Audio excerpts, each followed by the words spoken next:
ಶ್ರೀ ಮಹಾಗಣಪತಯೇ ನಮಃ. ಶ್ರೀ ಗುರುಭ್ಯೋ ನಮಃ.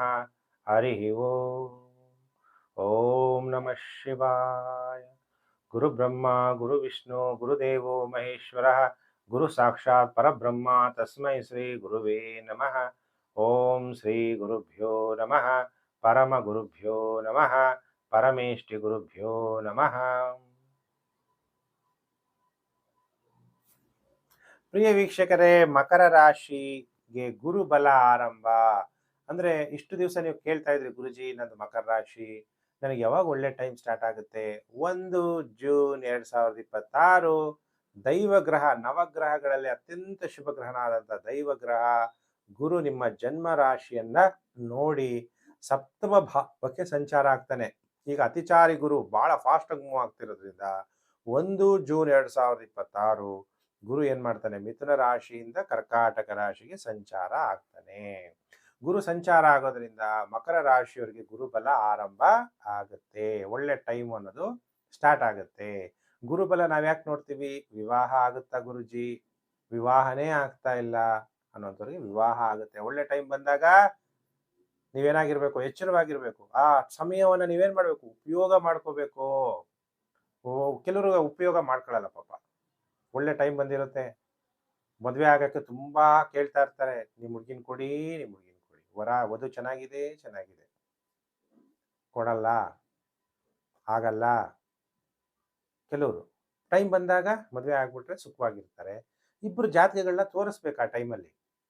ಬರೀ ಸಾಲಾವಳಿ ತೋರಿಸೋದು, ಹ್ಞೂ ಅಂತ ಆಗ್ಬಿಡೋದು, ತೊಂದರೆ ಅನುಭವಿಸಬಾರ್ದು. ನಿಮ್ದು ಸೆಕೆಂಡ್ ಆಫ್ ಯುವರ್ ಲೈಫ್. ಅದಕ್ಕೆ ಈಗ ಗುರುಬಲ ಬಂದಾಗ ಏನೇನಾಗುತ್ತೆ? ವಿವಾಹ ಆಗುವ ಕಾಲ, ಅಧಿಕಾರ ಪಡೆಯುವಂತಹ ಕಾಲ, ಒಳ್ಳೆ ಒಳ್ಳೆ ಮನೆ ತಗೊಳ್ಳುವಂಥದ್ದು. ಯಾಕೆ ಲೈಫಲ್ಲಿ ಮನೆ ನಾವು ವಾಸ ಮಾಡಕ್ ತಗೊಳ್ಳೋದು ಯಾವಾಗಲೂ ಒಂದ್ಸಲ ಅಲ್ವಾ?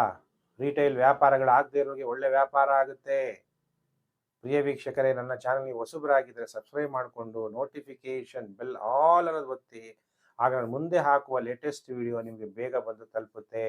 ವಿಡಿಯೋನ Facebook, WhatsApp group, Telegram group ಎಲ್ಲೆಲ್ಲಿದ್ದೀರಾ ಅಲ್ಲೆಲ್ಲ ಶೇರ್ ಮಾಡೋದನ್ನ ಮರಿಬೇಡಿ. ಈಗ ಅಂಗಡಿ ವ್ಯಾಪಾರಗಳು, ರಿಟೈಲ್ ವ್ಯಾಪಾರಗಳು, ಕಮರ್ಷಿಯಲ್ ಬಿಸ್ನೆಸ್ಸು ನಿಂತೋಗಿರುತ್ತೆ. ಅದೇನಾಗುತ್ತೆ? ವ್ಯಾಪಾರ ಚೆನ್ನಾಗಿ ನಡೆಯುತ್ತೆ. ಇಂಟರ್ನ್ಯಾಷನಲ್ ಟೂರ್ಸ್ ಅಥವಾ ಸ್ಟೇಟ್ ಬೇರೆ ಬೇರೆ ಟೂರ್ಗಳು ಟ್ರಾವೆಲ್ ಮಾಡುವಂಥವ್ರಿಗೂ ಒಳ್ಳೆ ಧನಲಾಭ ಆಗುತ್ತೆ. ಇಂಟರ್ ಸ್ಟೇಟ್ ಕೆಲವು ಬಸ್ಗಳು ಒಂದು ಸ್ಟೇಟಿಂದ ಇನ್ನೊಂದು ಸ್ಟೇಟ್ಗೆ ಹೋಗುವಂಥದ್ದು, ಅಂತಹ ಇಂಟರ್ ಸ್ಟೇಟ್ ಬಸ್ಗಳನ್ನ ಯಾರ್ಯಾರು ಓನರ್ಗಳಿದ್ದೀರಿ ಒಳ್ಳೆ ಧನಲಾಭವನ್ನ ಮಾಡ್ಕೊತೀರಿ. ನೀವು ದೂರ ಪ್ರಯಾಣಗಳನ್ನ ಮಾಡುವಂತಹ ಯೋಗ ಮಕರ ರಾಶಿಯವರಿಗೆ ಆರಂಭ ಆಗ್ತಾ ಇದೆ.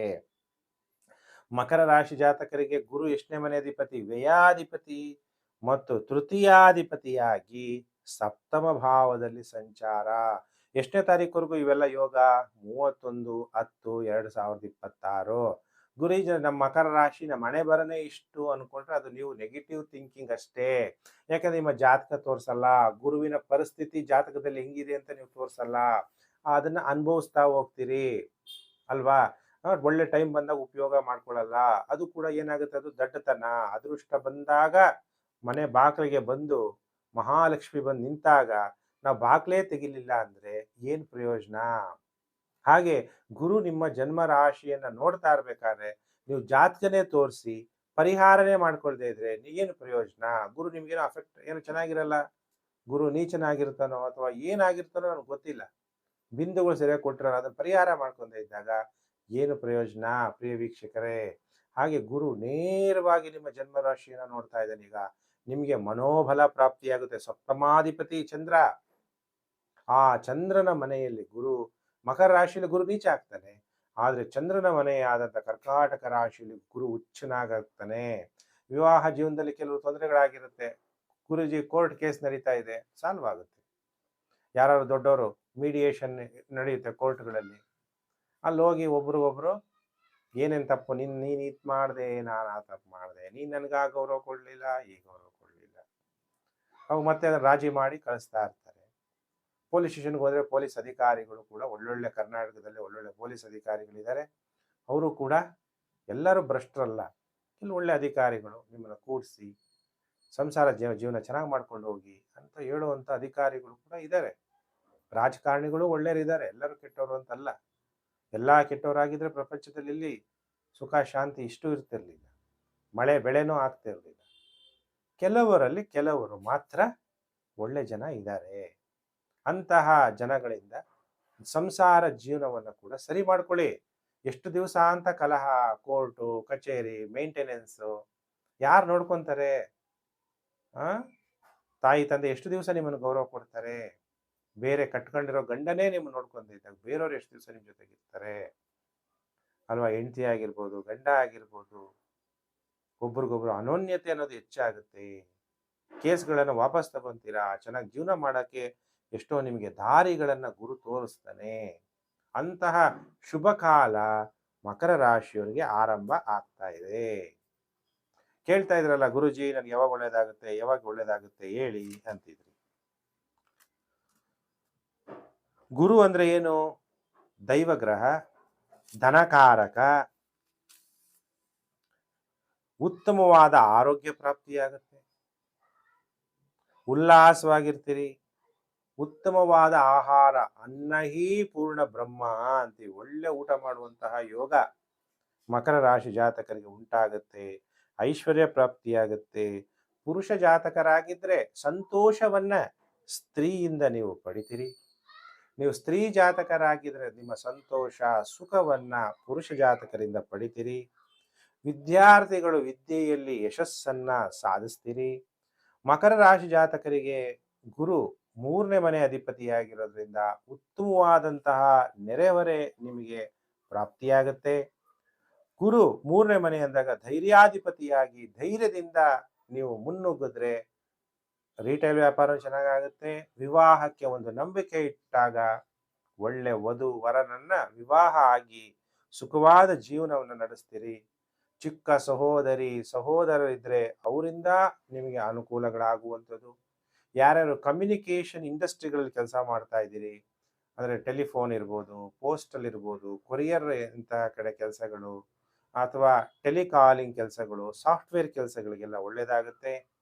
ನಿಮ್ಮ ಅದೃಷ್ಟ ಚೆನ್ನಾಗಿದ್ರೆ ಎಷ್ಟೋ ಜನಕ್ಕೆ ಕೆಲಸ ಹೋಗಿರ್ಬೋದು, ಆದರೆ ನಿಮಗೆ ಕೆಲಸ ಅನ್ನೋದು ನನಗೆ ಹೋಗುತ್ತೆ ಅಂದ್ಕೊಂಡಿದ್ರು ಹೋಗಿಲ್ಲ, ಚೆನ್ನಾಗಿ ಕೆಲಸ ಮಾಡ್ತಿದ್ದೀನಿ ಅನ್ನೋಂತಹ ಪರಿಸ್ಥಿತಿ ಉಂಟಾಗುತ್ತೆ.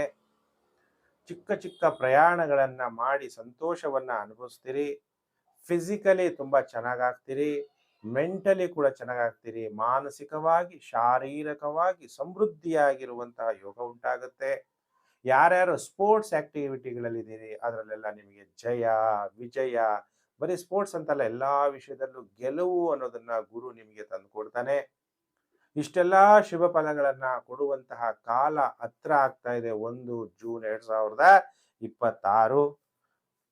ಇಂತಹ ಸಮಯ 12 ವರ್ಷಕ್ಕೆ ಒಂದ್ಸಲ ಗುರು ಕರ್ಕಾಟಕ ರಾಶಿಗೆ ಬರ್ತಾನೆ. ಪ್ರಿಯ ವೀಕ್ಷಕರೇ, ಕೆಲವರು ಹೇಳ್ತಾರೆ ಅಂತ 12 ವರ್ಷದ ಹಿಂದೆ ಯೋಚನೆ ಮಾಡಿ 12 ವರ್ಷಕ್ಕೆ ನಿಮ್ಗೆ ಏನೇನು ಒಳ್ಳೇದಾಯ್ತು ಅಂತ.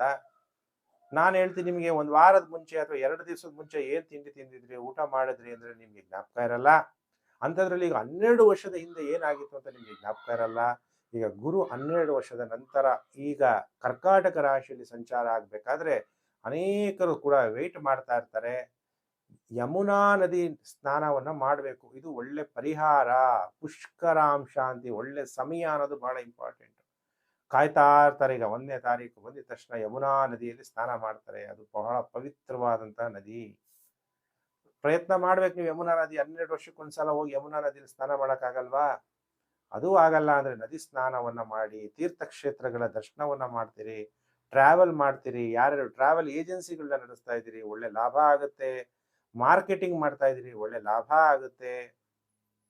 ಇಷ್ಟೆಲ್ಲ ಒಳ್ಳೆ ಉತ್ತಮವಾದಂತಹ ಕಾಲ ಮಕರ ರಾಶಿಯವರಿಗೆ ಆರಂಭ ಆಗಿದೆ. ಪುಷ್ಕರ ಸ್ನಾನ ಮಾಡಬೇಕಾದ್ರೆ ಯಮುನಾ ನದಿಯಲ್ಲಿ ಮಾಡಿ.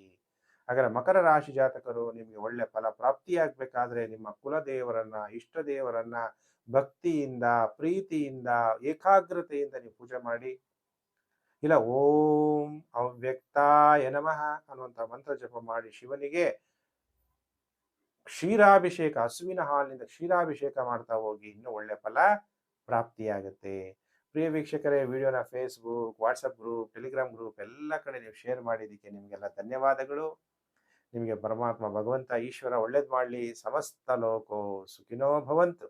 ಪ್ರಿಯ ವೀಕ್ಷಕರೇ, ನಾನು ಮತ್ತೊಂದು ವಿಡಿಯೋದಲ್ಲಿ ಮತ್ತೆ ನಾನು ನಿಮ್ಮನ್ನು ಭೇಟಿ ಮಾಡ್ತೀನಿ. ನಮಸ್ಕಾರ.